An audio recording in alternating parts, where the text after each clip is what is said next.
Hello students, मैंने पहले short में बताया था कि ideal differential count of leukocyte यानी कि WBC के जो सेल है उसको माइक्रोस्कोप के अंदर देखने के लिए आइडियल ब्लड की स्लाइड कैसे बनाए, मीन्स के ब्लड का स्मीयर कैसे बनाए। इस लेक्चर में बताती हूँ कि माइक्रोस्कोप के अंदर वो टंग शेप का जो लास्ट वाला रीजन है उसको माइक्रोस्कोप के अंदर देखोगे तो हमें कौन कौन से सेल दिखेंगे। तो इसमें हमें दो टाइप के सेल दिखते हैं। तो पहला है ग्रेन्युलोसाइटिक सेल और दूसरा है ग्रेन्युलोसाइटिक सेल। ग्रेन्युलोसाइटिक सेल हमें के तीन टाइप है, न्यूट्रोफिल, इओसिनोफिल और बेसोफिल।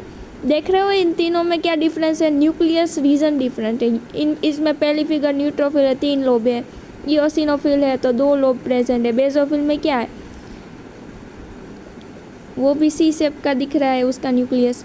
इन तीनों को ग्रेन्युलोसाइटिक क्यों बनाया गया, क्योंकि इसके साइटोप्लाज्म में देखो कितनी सारी ग्रेन्यूल्स प्रेजेंट है, देख रहा है उसका साइटोप्लाज्म में। ये सेल है, सारे सेल है, सेल का साइटोप्लाज्म में बहुत सारी ग्रेन्यूल्स है।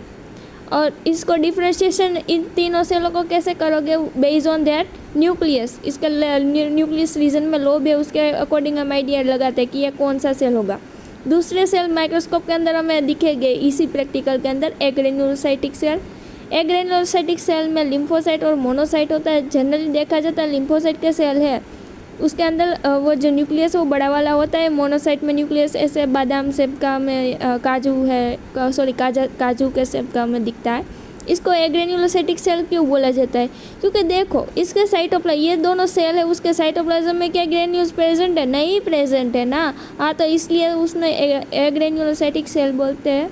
ओके, तो ऐसे हम माइक्रोस्कोप के अंदर डिफरेंशियल काउंट ऑफ ल्यूकोसाइट के अंदर वाइट ब्लड सेल को माइक्रोस्कोप के अंदर ऑब्जर्वेशन करेंगे तो हमें ये जो सारे सेल है माइक्रोस्कोप के अंदर दिखेंगे। ओके, और इसके अकॉर्डिंग, इस फिगर के अकॉर्डिंग ही तुम आइडिया लगा सकते हो, इस सेल के बेस पर ही तुम आइडिया लगा सकते हो कि ये सेल कौन सा है।